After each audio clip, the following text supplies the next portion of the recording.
आपको फ्रांस की राजधानी पेरिस की तस्वीरें दिखाते हैं, जहां पर अमेरिका से नाराज प्रदर्शनकारियों ने जोरदार विरोध प्रदर्शन किया। वेनेजुएला पर अमेरिकी हमले का विरोध कर रहे प्रदर्शनकारियों ने अमेरिका का झंडा जलाया और अपनी नाराजगी जाहिर की। पेरिस की सड़कों पर अमेरिका के इस हमले का जमकर विरोध किया जा रहा है। तो वेनेजुएला पर जो कार्रवाई अमेरिका ने की, उसके खिलाफ जो विरोध के सुर हैं वो फ्रांस में भी उठ रहे हैं। ये पेरिस की तस्वीरें आपके टीवी स्क्रीन पर है, जहां पर बड़ी संख्या में लोग उतरे, प्रदर्शन किया और इस सैन्य कार्रवाई को अमेरिका की गुंडागर्दी, दादागिरी बताया है।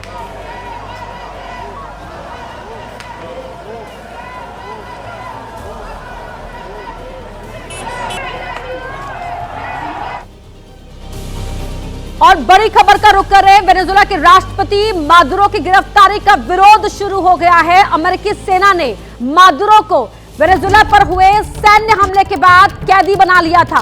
अमेरिका के शिकागो में भी इसको लेकर विरोध प्रदर्शन देखने को मिल रहा है। सैन फ्रांसिस्को में भी प्रोटेस्ट हो रहा है, तो वहीं लंदन में अमेरिकी हेडक्वार्टर के सामने भी प्रोटेस्ट हुआ। ये 3 तस्वीरें आपके टीवी स्क्रीन पर हैं। शिकागो, सैन फ्रांसिस्को और लंदन में भी ये प्रदर्शन देखने को मिला है। शेम शेम के नारे लगाते हुए आपको यहाँ पर प्रदर्शनकारी सुनाई दे रहे हैं। अमेरिका के अंदर भी और अमेरिका के बाहर भी अमेरिका की सैन्य कार्रवाई के खिलाफ विरोध प्रदर्शन काफी तेज हो चले हैं। ब्रिटेन के लंदन में भी यहाँ प्रोटेस्ट देखने को मिला। अमेरिका के शिकागो में, सैन फ्रांसिस्को में यहाँ पर बड़ी संख्या में प्रदर्शनकारी उतरे, सड़कों पर बैनर लिए थे, हाथों में प्ले कार्ड लिए हुए थे और शेम शेम के नारे लगाते हुए सुने जा सकते हैं।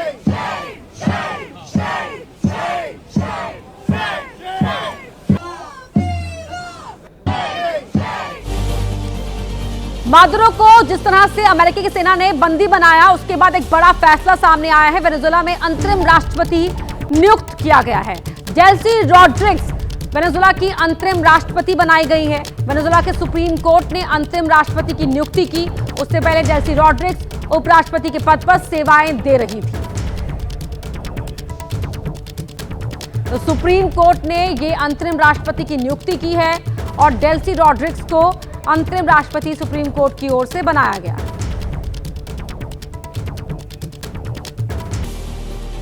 तो अमेरिका की सैन्य कार्रवाई का खुलकर विरोध करते हुए अब कई देश सामने आ गए हैं। रशिया, चाइना, ईरान ने वेनेजुएला पर हमले की निंदा की है।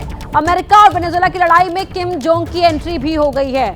कहा कि अगर अमेरिका ने मादुरो को नहीं छोड़ा तो विश्व युद्ध होगा। रशिया, चाइना, ईरान के बाद नॉर्थ कोरिया के तानाशाह किम जोंग सामने आए। कहा कि अगर अमेरिका ने मादुरो को नहीं छोड़ा तो फिर विश्व युद्ध होगा। अमेरिका की दादागिरी कोई बर्दाश्त नहीं करेगा और अगर अमेरिका चाहता है कि विश्व युद्ध ना हो तो उसे मादुरो को फौरन ही छोड़ना होगा।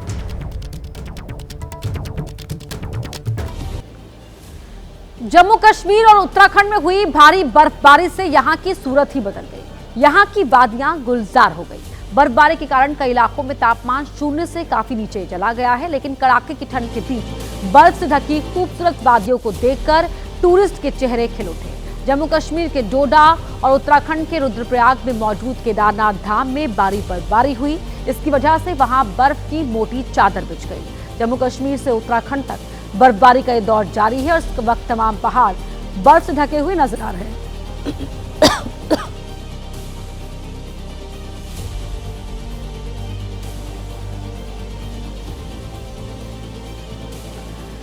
तो ये 2 तस्वीरें आपकी टीवी स्क्रीन पर है, उत्तराखंड के रुद्रप्रयाग की तस्वीरें और साथ ही जम्मू कश्मीर में भी आप देख सकते हैं किस तरह से बर्फबारी से वादियां यहां पर गुलजार नजर आ रही, चाहे जम्मू कश्मीर हो या फिर उत्तराखंड का ये पहाड़ी इलाका, हर तरफ सिर्फ बर्फ ही बर्फ नजर आ रही है।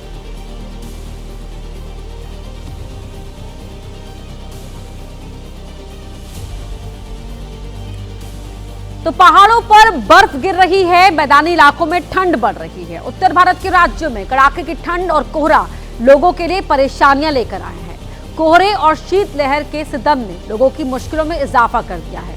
उत्तर प्रदेश समेत देश के कई राज्यों में शीतलहर का अलर्ट जारी किया गया है।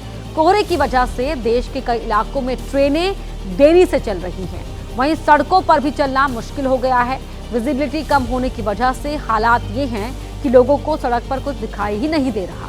ऐसे में हादसे का खतरा भी बना हुआ है। पटना, उज्जैन, वाराणसी, अयोध्या की तस्वीरें आप देख सकते हैं किस तरह से वहां पर सर्दी ने मुश्किलें बढ़ाई हुई है। पटना, उज्जैन और अयोध्या में तो कोहरे का कहर भी देखा जा रहा है। वाराणसी में आप लोगों को देख सकते हैं कि वो अलाव का सहारा ले रहे हैं खुद को इस सर्दी से बचाने के लिए, और शीतलहर भी चल रही है तो कोहरा भी हो रहा है। ऐसे में सर्दी का ये डबल अटैक कह सकते हैं।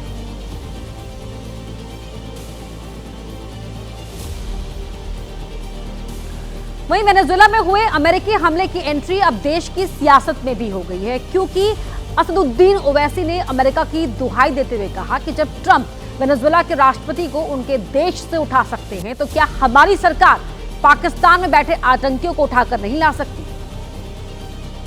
असदुद्दीन ओवैसी का ये हमला ऐसे वक्त में आया जब अमेरिका की फौज ने वेनेजुएला की राजधानी काराकस में घुसकर उसी के राष्ट्रपति निकोलस मादुरो को बंदी बना लिया।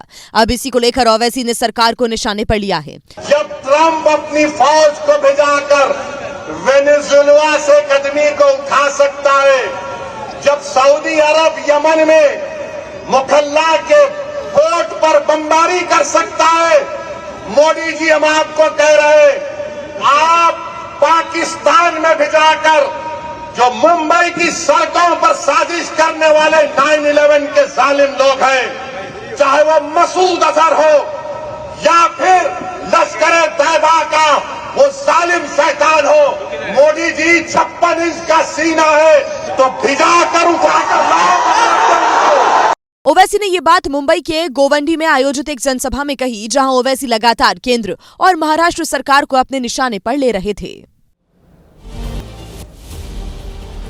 हरिद्वार के BHEL परिसर में उस वक्त अफरा तफरी मच गई जब फेयरवेल के नाम पर एक स्कूल के छात्र गाड़ियों पर चढ़कर हुड़दंग करने लगे।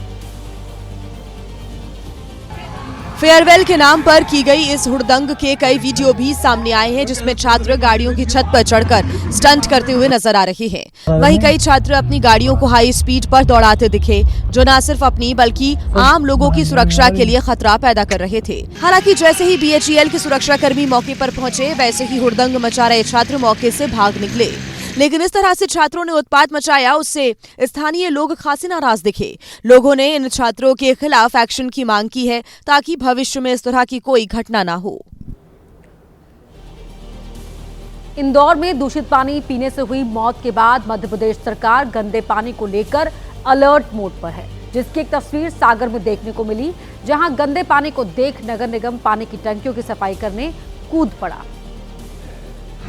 दरअसल जो इंदौर में हुआ वो सागर में ना हो, इसे ध्यान में रखते हुए सागर में एक दिन पानी की सप्लाई रोककर नगर निगम ने पानी की टंकियों की सफाई का अभियान चलाया, जिसमें नगर निगम आयुक्त राजकुमार खत्री और विधायक शैलेंद्र जैन ने पानी की टंकियों में उतरकर खुद से सफाई भी की। किसी तरह का कचरा नहीं है, कुछ पत्थर के जो अवशेष आते हैं जो कि बड़े डाया के पाइप से आ जाते हैं और इसकी पूरी तरीके से सफाई कराई जा रही है। इंदौर में दूषित पानी से हुई मौत के बाद मध्य प्रदेश के लोग डरे हुए हैं। डर है कि जो हादसा इंदौर में हुआ वो किसी और शहर में ना हो।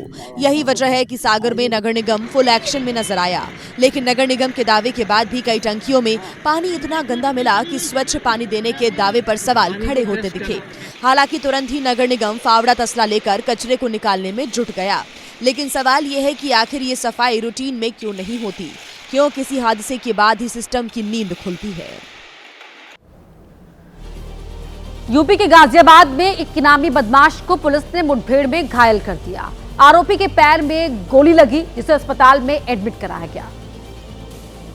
पकड़े गए बदमाश का नाम अबरार है, जिस पर लूट, चोरी और गैंगस्टर समेत करीब 2 दर्जन से ज्यादा मुकदमे दर्ज हैं।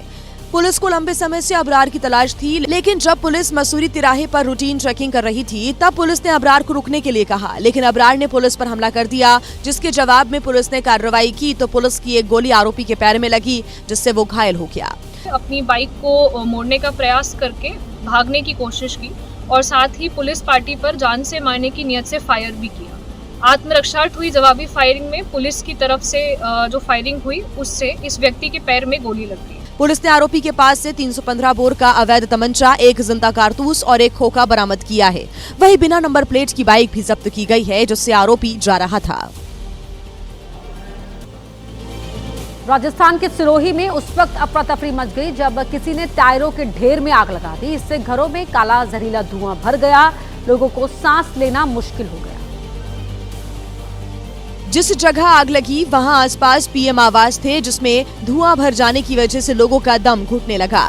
सबसे ज्यादा दिक्कत बच्चे और बुजुर्गों को झेलनी पड़ी। ये आग इतनी भयानक थी कि पूरी रात जलती रही और सुबह होने तक नहीं बुझी। आरोप है कि आग जानबूझकर लगाई गई ताकि टायर से तार निकाला जा सके। यहाँ पे टायरों का ढेर रखा हुआ था, उसने जानबूझ के यहाँ पे आग लगाई है और मुझे ऐसा लगता है कि यहाँ पे प्रशासन भी साथ में मिला हुआ है। वहीं एक आरोप अवैध ब्लास्टिंग करके पत्थर निकालने का भी है। ग्रामीणों ने प्रशासन से इस पूरे मामले की जांच की मांग की है। बता दें कि जिस जगह आग लगी वो सिरोही का पिंडवाड़ा इलाका है। अब ये आग हादसा है या फिर साजिश, ये तो जांच के बाद ही पता चलेगा। यूपी के फतेहपुर में मजार तोड़ने के आरोपी के समर्थन में बजरंग दल के कार्यकर्ताओं ने जुलूस निकाला और तांबेश्वर मंदिर में पूजा अर्चना की। जमानत पर जैसे जेल से बाहर निकला, हिंदू संगठन के कार्यकर्ताओं ने आरोपी नरेंद्र का स्वागत किया। जुलूस निकालने से पहले मंदिर में पूजा की गई। उसके बाद गले में माला पहनाकर शहर में जुलूस निकाला गया। आरोपी की रिहाई पर हिंदू संगठन के कार्यकर्ता नाचते गाते दिखे। मजार तोड़ने का आरोपी नरेंद्र कार में सवार होकर पूरे शहर में घूमा। उसके समर्थन में बजरंग दल के कार्यकर्ता बड़ी संख्या में गाड़ियां लेकर पहुंचे थे। हुसैनगंज थाना क्षेत्र के मवई गणेशपुर गांव में मजार को तोड़ने के आरोप में 9 लोगों के खिलाफ मुकदमा दर्ज किया गया था। इनकी गिरफ्तारी पर हिंदू संगठनों ने नाराजगी जाहिर की थी। इसलिए जब आरोपी जमानत पर रिहा हुए तो बजरंग दल के कार्यकर्ताओं ने जश्न मनाया। केरल के त्रिशूर में भड़की आग देखने के बाद लोग दहशत में आ गए। आग रेलवे स्टेशन पर भड़की थी, इसे देखते ही लोग सहम गए।